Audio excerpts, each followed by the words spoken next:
ದೇವಿ ಹತ್ರ ತಾಳಿ ಇಟ್ಟು ಪೂಜೆ ಮಾಡುವಾಗ ನಿನ್ನಂತ ವಿಧವೆ ಕಣ್ಣು ಆ ತಾಳಿ ಮೇಲೆ ಬಿತ್ತಲ್ಲ, ಅದು ಅಮಂಗಳನೇ. ಇದೆಲ್ಲ ಆಗ್ತಿರೋದು ನಿನ್ನಂತ ಅಪಶಕನದವಳು ಇಲ್ಲಿಗೆ ಬಂದಿರೋದ್ರಿಂದಾನೆ. ಕಲ್ಪನಾ, ಬಾಯಿ ಮುಚ್ಚು. ಬಾಯಿಗೆ ಬಂದಾಗೆಲ್ಲ ಮಾತಾಡ್ಬೇಡ. ನನ್ನ ಬಾಯಿ ಮುಚ್ಚಿದ್ರೆ ಆಗಿದ್ದನ್ನ ಆಗಿಲ್ಲ ಅಂತ ಹೇಳಕ್ಕಾಗತ್ತಾ? ಎಲ್ಲ ಇವಳಿಂದನೇ ಆಗಿದ್ದು. ಪಡ್ಕೊಂಡೆ ಮಂಗಳ ಕಾರ್ಯಕ್ಕೆ ಹೋಗೋವಾಗ ಇಂಥವಳನ್ನ ಕರ್ಕೊಂಡು ಬರಬೇಡಿ ಅಂತ. ನನ್ನ ಮಾತೆಲ್ಲಿ ಕೇಳ್ತೀರಾ? ಇವಳು ಅಂತ ಸಾಧ್ವಿ ಆಗಿದ್ರೆ, ಇವಳು ಕಾಲ್ಗುಣ ಅಷ್ಟು ಚೆನ್ನಾಗಿದ್ದಿದ್ರೆ, ಇವಳು ನಮ್ಮನೆ ಕಾಲಿಟ್ಟಿದ ತಕ್ಷಣ ನಮ್ಮನೆ ಒಡೆದು ಹೋಗ್ತಿರ್ಲಿಲ್ಲ. ಇವಳಂತ ಭಾಗ್ಯವಂತೆ ಆಗಿದ್ದಿದ್ರೆ ನಮ್ಮ ಅಣ್ಣನ್ನ ನುಂಗಿ ನೀರು ಕುಡಿತಿರ್ಲಿಲ್ಲ. ಇವಳು ದುರಾದೃಷ್ಟ ನಮ್ಮ ಮನೆಗೆ ಒಕ್ಕರಿಸ್ಕೊತು. ಇವಳು ಕಾಲ್ ಗುಣದಿಂದನೇ ನಮ್ಮ ಅಣ್ಣ ಸತ್ತಿದ್ದು. ಅಕ್ಕ, ಹಲ್ಲು ಬಿಗಿಹಿಡಿದು ಮಾತಾಡು. ಎಲ್ಲಿ ಬಿಲ್ಲದ ನಾಲ್ಗೆ ಅಂತ ತಲೆ ಕೆಟ್ಟೊಳಗೆ ಮಾತಾಡ್ಬೇಡ.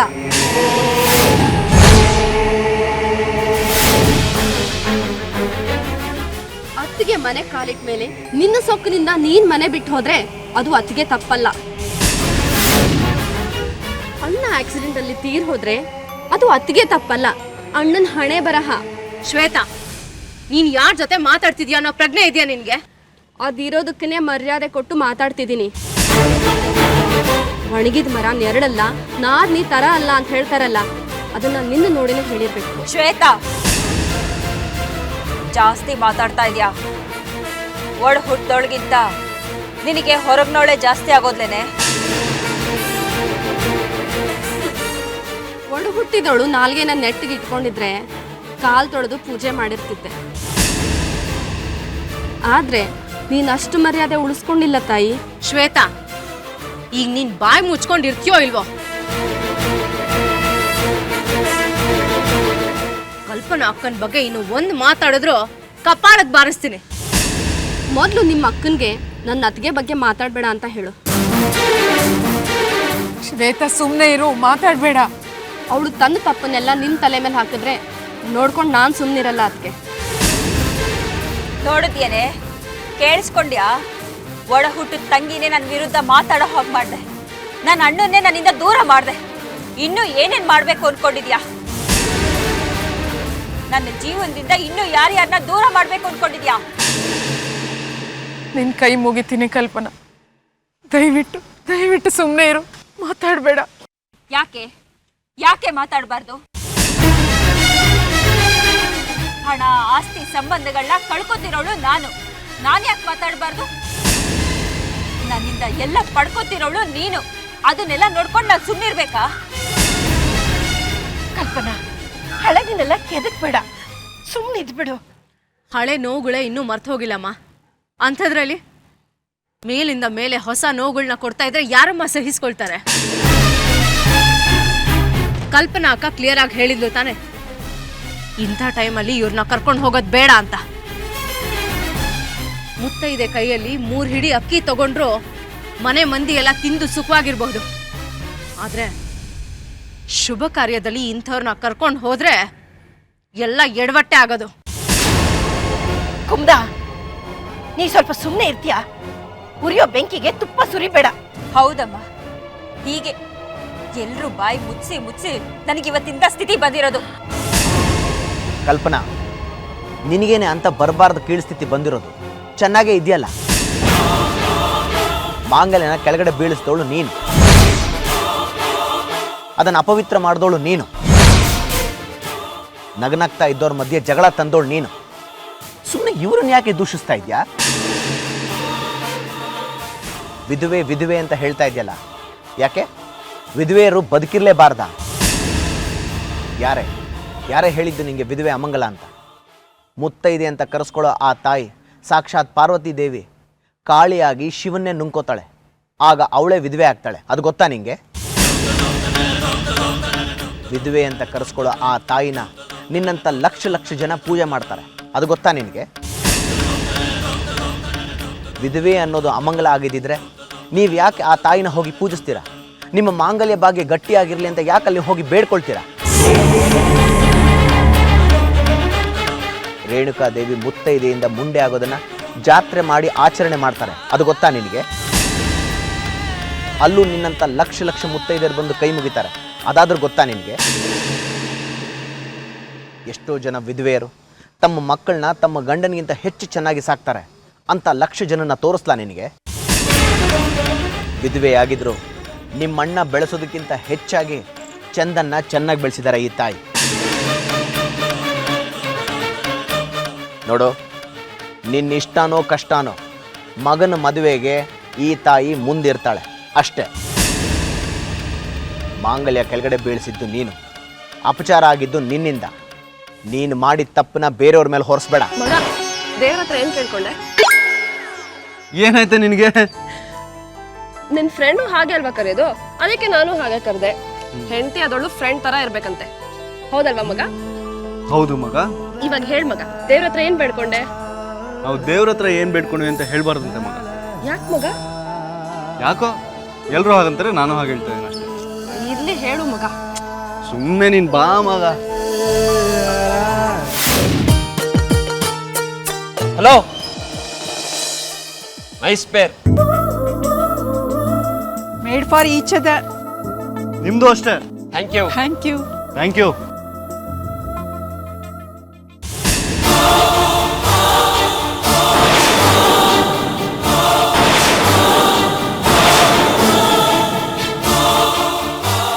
ರೀ, ಅಲ್ಲಿ ನೋಡ್ರಿ, ದೇವ್ರ ಮುಂದೆ ಹಚ್ಚಿರೋ ದೀಪ ಆರೋಗಿದೆ.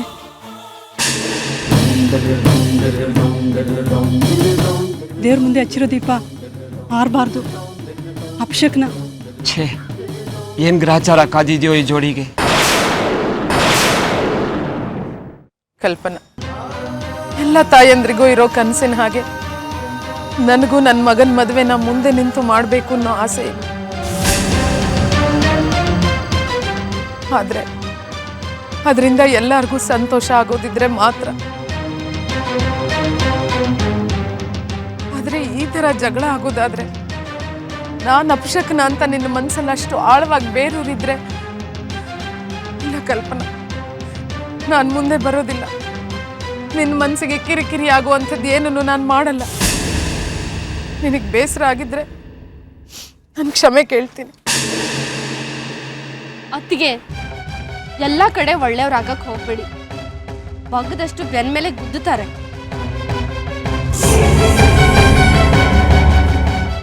ಕ್ಷಮೆ ಕೇಳೋದಕ್ಕೆ ತಪ್ಪಾದ್ರೂ ಮಾಡಿರ್ಬೇಕಲ್ವಾ? ನೀವೇನ್ ತಪ್ಪು ಮಾಡಿದ್ದೀರಾ ಈಗ? ಶ್ವೇತಾ, ಪ್ಲೀಸ್ ಸುಮ್ಮನೆ ಇರ್ತೀಯಾ? ಅದಕ್ಕೆ ನಿಮಗೆ ಬೇಜಾರಾದ್ರೂ ಚಿಂತೆ ಇಲ್ಲ, ನಾನು ಮಾತ್ರ ಸುಮ್ಮನೆ ಇರಲ್ಲ. ಕಲ್ಪನಾ ಅಕ್ಕ ಯಾವುದೋ ಸಿಟ್ಟನ್ನ, ಯಾವುದೋ ಕಾಲದ ದ್ವೇಷನ ಮನಸ್ಸಿನಲ್ಲಿ ಇಟ್ಕೊಂಡು ನಿಮ್ಮ ಕನಸುಗಳನ್ನ ಸುಟ್ಟು ಹಾಕಕ್ಕೆ ನಾನು ಬಿಡಲ್ಲ. ಕಲ್ಪನಾ, ಇವಳು ನಿನ್ನ ತಂಗಿನೇ ತಾನೆ, ಇವಳಿಗೂ ಇವ್ರ ಅತ್ತಿಗೆ ತಾನೆ. ಯಾಕೆ ನಿಮ್ಮಲ್ಲೇ ಇಂಥ ಭೇದ? ಇನ್ನು ಎಷ್ಟು ವರ್ಷ ಬೆಳೆಸ್ಕೊಂಡು ಹೋಗ್ತೀಯ ಈ ದ್ವೇಷನ? ನನ್ನ ಕೊನೆ ಉಸಿರಿರೋವರೆಗೂ.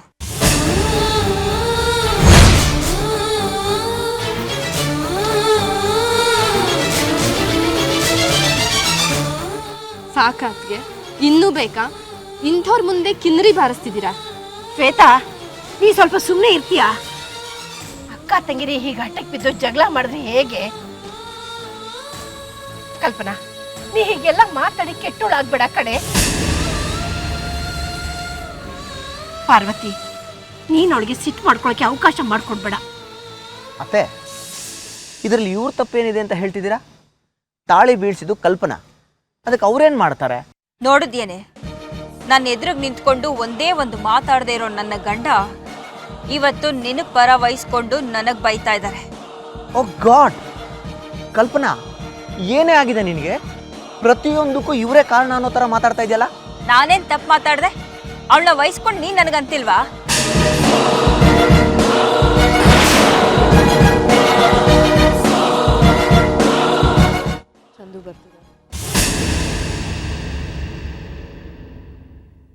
ಸರಿ, ಎಲ್ಲ ನಂದೇ ತಪ್ಪು. ಈಗ ಈ ವಿಷಯನ ಇಲ್ಲೇ ಬಿಟ್ಬಿಡಿ. ಗೊಂಬೆ, ಪುರೋಹಿತರು ಹೇಳ್ದಾಗೆಲ್ಲ ಮಾಡಿದೆ ತಾನೆ? ಓ, ಪುರೋಹಿತರು ಹೇಳ್ದಾಗೆಲ್ಲ ಮಾಡಿದ್ವಿ, ದೇವ್ರ ಕೈ ಮುಗಿದ್ವಿ, ಆಮೇಲೆ ಒಂದೇ ಕಡ್ಡಿಲಿ ದೀಪ ಹಚ್ಚಿದ್ವಿ 3 ಸುತ್ತು ಸುತ್ತಿದ್ವಿ. ಆಮೇಲೆ ದೇವ್ರೆ ಆದಷ್ಟು ಬೇಗ ನಮ್ಮ ಮದ್ವೆ ಮುಗಿಸಿ ಸ್ವಿಟ್ಜರ್ಲ್ಯಾಂಡ್ಗೆ ಅಂತ ಬೇಡ್ಕೊಂಡ್ವಿ ಅಲ್ವಾ ಮಗ? ನೋಡಿ ಅತ್ತೆ ಇವನನ್ನ. ಯಾಕೆ ಮಗನೇ? ಸಂಜೆ ಆಗ್ತಾ ಇದೆ, ಮನೆಗೆ ಹೋಗೋಣವಾ? ಹಾ ಹೌದು, ಎಲ್ರು ಹೊರಡ್ರಣ, ನಡೀರಿ.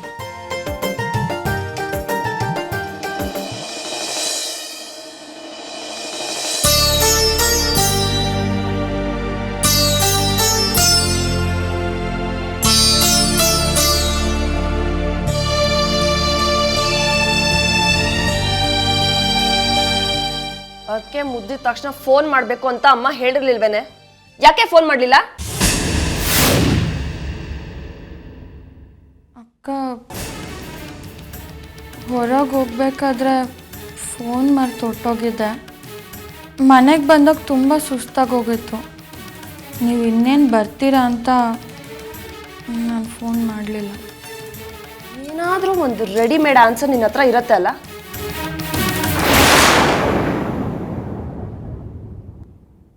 ಸರಿ, ಎಲ್ಲರೂ ಬನ್ನಿ, ಊಟಕ್ಕಿಡ್ತೀನಿ. ಊಟ ಇರಲಿ ಚಿನ್ನು. ಇವತ್ತು ನಿನ್ನನ್ನು ಎಷ್ಟು ಮಿಸ್ ಮಾಡ್ಕೊಂಡೆ ಗೊತ್ತಾ? ನೀನು ಇರಬೇಕಾಗಿತ್ತು ಚಿನ್ನು. ಎಂಥ ಜುವೆಲ್ಸು ಗೊತ್ತಾ? ಹಬ್ಬಾ, ಒಂದು ತಗೊಂಡ್ರೆ ಇನ್ನೊಂದಿಷ್ಟ ಆಗತ್ತೆ, ಇನ್ನೊಂದು ತಗೊಂಡ್ರೆ ಇನ್ನೊಂದಿಷ್ಟ ಆಗತ್ತೆ. ನೀನು ಇದ್ದಿದ್ರೆ ನಾನು ನೀನು ಸೇರಿಕೊಂಡು ಪಪ್ಪನ ಅಕೌಂಟು ಖಾಲಿ ಮಾಡಿಬಿಡ್ಬೋದಾಗಿತ್ತು. ನೀನು ಅಕೌಂಟ್ ಖಾಲಿ ಮಾಡಿದರೆ ನೆಕ್ಸ್ಟ್ ಡೇನೇ ಅಕೌಂಟ್ ಫಿಲ್ ಆಗಿರೋದು. ಈ ನಿನ್ನ ಪಪ್ಪ ಮಗಳ ಮದುವೆಗೆ ತನ್ನನ್ನೇ ಒತ್ತೆ ಇಟ್ಟಾದರೂ ಮಗಳ ಆಸೆನ ನೆರವೇರಿಸ್ತಾನೆ. ಸರಿ, ನೀವು ಮಾತಾಡ್ತಾ ಇರಿ, ನಾನು ಫ್ರೆಶ್ ಅಪ್ ಆಗಿ ಬರ್ತೀನಿ. ಚಿನ್ನು, ಚಿಕ್ಕಿ, ಅತ್ತೆ, ಅಜ್ಜಿ, ಚಂದು ಎಲ್ಲರೂ ಬಂದಿದ್ರು. ಅತ್ತೆ ಚಿಕ್ಕಿ ಅಂತೂ ನಿನ್ನನ್ನು ತುಂಬ ಕೇಳಿದ್ರು. ಅವ್ವ ಹೆಂಗಿದ್ದಾರೆ? ಸರಿಯಾಗಿ ಊಟ ತಿಂಡಿ ಎಲ್ಲ ಮಾಡ್ತಿದ್ದಾರಂತ? ಚಿನ್ನು, ನಾವು ದೇವಸ್ಥಾನಕ್ಕೆ ಹೋಗಿದ್ವಿ ಕಣೆ. ಅರ್ಚಕರು ಮಾಂಗಲ್ಯ ಪೂಜೆ ಮಾಡಿದ್ರು. ಆಮೇಲೆ ನವಗ್ರಹ ಹತ್ರ ನನಗೆ ಚಂದುಗೆ ದೀಪ ಬೆಳಗ್ಸೋದಕ್ಕೆ ಹೇಳಿದ್ರು. ಆಮೇಲೆ ಮದುವೆ ಆದಮೇಲೆ ಹಸಿರು ಸೀರೆ, ಉಡಿ ತುಂಬ ಸಾಮಾನು ಅದೇನೋ ತೊಗೊಂಡು ಹೋಗ್ಬೇಕಂತೆ. ನನಗೂ ಚಂದುಗೂ ಏನೂ ಅರ್ಥ ಆಗಲಿಲ್ಲ. ನೋಡು, ಆ ಹರಕೆ ತೀರ್ಸೋದಕ್ಕೆ ನೀನು ನಮ್ಮ ಜೊತೆ ಬರಬೇಕು, ಈಗಲೇ ಹೇಳಿದ್ದೀನಿ. ಆವಾಗ ಅಕ್ಕ ಅಕ್ಕ ಅಂತ ಬೆಕ್ಕಿನ ಮರಿ ಥರ ಆಡಿದ್ರೆ ಒಂದು ಕೊಡ್ತೀನಿ. ಗೊಂಬೆ, ಟಯರ್ಡ್ ಆಗಿದೆಯಾ? ಹೋಗಿ ಮುಖ ತೊಳ್ಕೊಂಡು ಫ್ರೆಶ್ ಆಗು. ಆಮೇಲೆ ಗಂಟುಗಟ್ಟಲೆ ಕೂತ್ಕೊಂಡು ಏನು ನಡೀತು ಅಂತ ಎಲ್ಲ ಹೇಳುವಂತೆ. ಚಿನ್ನು, ನಾನು ರೂಮ್ ಹೋಗ್ಬಿಟ್ಟು ಫ್ರೆಶ್ ಆಗ್ತೀನಿ. ನೀನು ನನ್ನ ರೂಮಿಗೆ ಬಾ, ಏನೇನು ತಂದಿದ್ದೀನಿ ಅಂತ ನಿನ್ಗೆಲ್ಲ ತೋರಿಸ್ತೀನಿ. ಅವ್ವ ಯಾರೇ ನಿನ್ನವ್ವ? ನನ್ನ ವೈರಿ ನಿನ್ನವ್ವನ? ಇರಬಹುದು ಕಣೆ. ನಿನ್ನ ಅನಿಷ್ಟದ ಮುಖ, ಆ ಬೀದಿಲ್ ಬಿದ್ದವಳ ಮುಖ ನೋಡಿದ್ರೆ ನನಗೆ ಮೈಯೆಲ್ಲ ಉರಿಯತ್ತೆ. ನಿಮ್ಮಿಬ್ರನ್ನ ಏನು ಮಾಡ್ಲಿ ಅನ್ನೋ ಅಷ್ಟು ಕೋಪ ಬರುತ್ತೆ ನನಗೆ. ನೀವಿಬ್ರು ಸೇರ್ಕೊಂಡು ನಮ್ಮ ತುಂಬಿದ ಕುಟುಂಬನ ಒಡೆಯಕ್ ಬಂದಿರೋ ದರಿದ್ರದವರು. ಕಲ್ಪನಾ, ಏನೇ ಇದು? ಆ ಜ್ಯುವೆಲ್ರಿ ಶಾಪಲ್ಲೂ ತಗದೆ ದೇವಸ್ಥಾನದಲ್ಲಿ ಗಲಾಟೆ ಮಾಡಿದೆ, ಮನೆಗೆ ಬಂದ್ರೆ ಕಾಲ್ ಕೆರ್ಕೊಂಡು ಜಗಳ ತೆಗಿತಾ ಇದೆಯಲ್ಲ. 24 ಗಂಟೆ ಜಗಳ ಮಾಡದೆ ಹೋದ್ರೆ ನಿನ್ನ ಆತ್ಮಕ್ಕೆ ಶಾಂತಿನೇ ಸಿಗಲ್ವಾ? ಇಲ್ಲ, ನನ್ನಿಬ್ರು ವೈರಿಗಳು ನನ್ನ ಜೀವನದಿಂದ ತೊಲಗು ಹೋಗೋವರೆಗೂ ನನಗ್ ನೆಮ್ಮದಿ ಶಾಂತಿ ಅನ್ನೋದಿಲ್ಲ. ಯಾಕೆ? ಏನ್ ತಪ್ಪು ಮಾಡಿದ್ರಿ? ಇಲ್ಲ ಶ್ವೇತಾ, ನಾನು ಅಲ್ಲಿಗೆ ಹೋಗಲೇಬಾರ್ದಾಗಿತ್ತು. ತಪ್ಪು ಮಾಡಿಬಿಟ್ಟೆ, ಎಲ್ಲರ ಮನಸ್ಸನ್ನು ನೋಯಿಸ್ಬಿಟ್ಟೆ. ಎಲ್ರ ಮನ್ಸನ್ನ ಅಂತ ಹೇಳಿ ಯಾಕೆ ನಿಮಗೆ ನೀವೇ ನೋವು ಮಾಡ್ಕೊಳ್ತೀರಾ? ಅತ್ತಿಗೆ ಇಲ್ಲಿ ನೊಂದಿರೋದು ಒಂದೇ ಮನಸ್ಸು, ಅದ್ಯಾವುದು ಅಂತ ಬಾಯಿ ಬಿಟ್ಟೇನು ಹೇಳಬೇಕಾಗಿಲ್ಲ. ಆದರೆ ನೀವು ಬಂದ್ರಿ ಅಂತ ಖುಷಿ ಪಟ್ಟಿರೋ ಮನಸ್ಸುಗಳು ಎಷ್ಟು ಅಂತ ನೀವೇ ಲೆಕ್ಕ ಹಾಕಿ. ಯಾರು ಒಬ್ಬರು ಇಚ್ಛೆಗೋಸ್ಕರ 10 ಮನಸ್ಸುಗಳನ್ನು ನೋಯಿಸೋದು ದೊಡ್ಡ ತಪ್ಪು ಅಲ್ವಾ? ಪದೇ ಪದೇ ನಿಮ್ಮಲ್ಲೇ ನೀವು ತಪ್ಪುಗಳನ್ನು ಕಂಡುಕೊಳ್ಳೋದನ್ನ ಬಿಟ್ಬಿಡಿ ಅತ್ಗೆ. ಹೀಗೆ ಮಾಡ್ತಾ ಇದ್ರೆ ತಪ್ಪು ಮಾಡಿದವ್ರ ತಪ್ಪುಗಳು ತಪ್ಪು ಅಂತ ಅನ್ಸೋದೇ ಇಲ್ಲ. ನಿಮ್ಮ ಈ ಗುಣದಿಂದಾನೆ ಕಲ್ಪನಾ ಅಕ್ಕ ಹದ್ದು ಮೀರ್ತಾ ಇರೋದು, ಬಾಯಿಗೆ ಬಂದ ಹಾಗೆ ಮಾತಾಡ್ತಾ ಇರೋದು. ಈಗ ಅವಳಂದಿದ್ರಲ್ಲಿ ತಪ್ಪೇನಿತ್ತು ಹೇಳು ಶ್ವೇತಾ? ತಪ್ಪಿರ್ಲಿಲ್ವಾ? ಸರಿ, ತಪ್ಪಿರ್ಲಿಲ್ಲ ಅಂತಾನೆ ಅಂದ್ಕೊಳ್ಳೋಣ. ಆದ್ರೆ ಅದನ್ನ ಹೇಳೋ ರೀತಿ ಹೇಳಬೇಕು, ಮನಸ್ಸಿಗೆ ನೋವು ಆಗದೆ ರೀತಿ ತಿಳಿಸ್ಕೊಡ್ಬೇಕು. ಆದ್ರೆ ಅಲ್ಲಾಗಿದ್ದೇನು? ನೀವು ಬಂದ್ರಿ ಅಂತಾನೆ ಕಲ್ಪನಾ ಅಕ್ಕ ಸಿಟ್ಟಾಗಿದ್ಲು. ಆ ಸಿಟ್ಟನ್ನ ತೀರಿಸ್ಕೊಳ್ಳೋದಕ್ಕೆ ಒಂದು ನೆಪ ಬೇಕಾಗಿತ್ತು ಅಷ್ಟೇ. ಮನೆಗೆ ಮಾಂಗಲ್ಯ ಮುಟ್ಟಬಾರ್ದು ಅಂತ ಅಷ್ಟು ದೊಡ್ಡ ಜಗಳ ಮಾಡಿದ್ಲು. ಕಲ್ಪನಾಗೆ ಈ ಮದುವೆನ ಮುಂದೆ ನಿಂತು ಮಾಡೋ ಜವಾಬ್ದಾರಿ ಎಷ್ಟಿದೆಯೋ ಅದಕ್ಕಿಂತ ಹೆಚ್ಚಿನ ಜವಾಬ್ದಾರಿ ನಿಮಗಿದೆ. ಚಂದನ್ ನಿಮ್ಮ ಮೇಲೆ ಇಟ್ಟಿರೋ ಭರವಸೆಗಳನ್ನು ಸುಳ್ಳು ಮಾಡಬೇಡಿ ಅತ್ತಿಗೆ. ಅವನ ಆಸೆಗೆ ತಣ್ಣೀರು ಎರಚ್ಬಿಡಿ. ಅದಕ್ಕೋಸ್ಕರ ಅಮ್ಮನ ಜೊತೆ, ಕಲ್ಪನಾ ಅಕ್ಕನ ಜೊತೆ, ಕುಮುದಕ್ಕನ ಜೊತೆ ಯಾರ ಜೊತೆ ಜಗಳ ಮಾಡೋ ಸಂದರ್ಭ ಬಂದ್ರೂ ಹಿಂದೆ ಮುಂದೆ ನೋಡಬೇಡಿ. ಅದು ಯಾವ ಸಂದರ್ಭ ಬರುತ್ತೋ ಬರಲಿ, ಕೊನೆವರೆಗೂ ನಾನು ನಿಮ್ಮ ಜೊತೆ ಇರ್ತೀನಿ.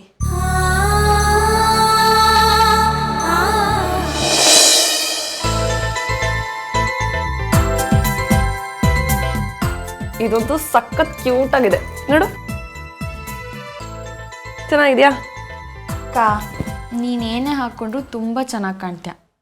ಹೌದಾ?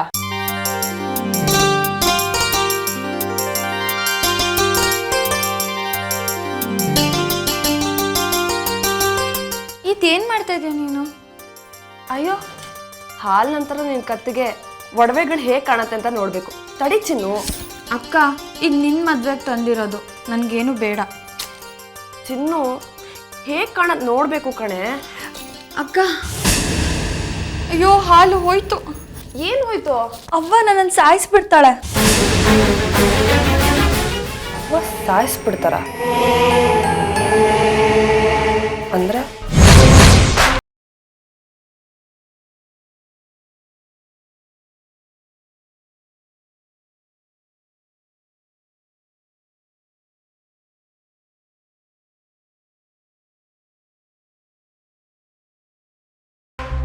ನಮ್ಮ ಮನೆನ ಸುಡುಗಾಡ್ ಮಾಡೋವರೆಗೂ ನಿನಗೆ ಶಾಂತಿ ಸಿಗಲ್ಲ ಅಲ್ವಾ?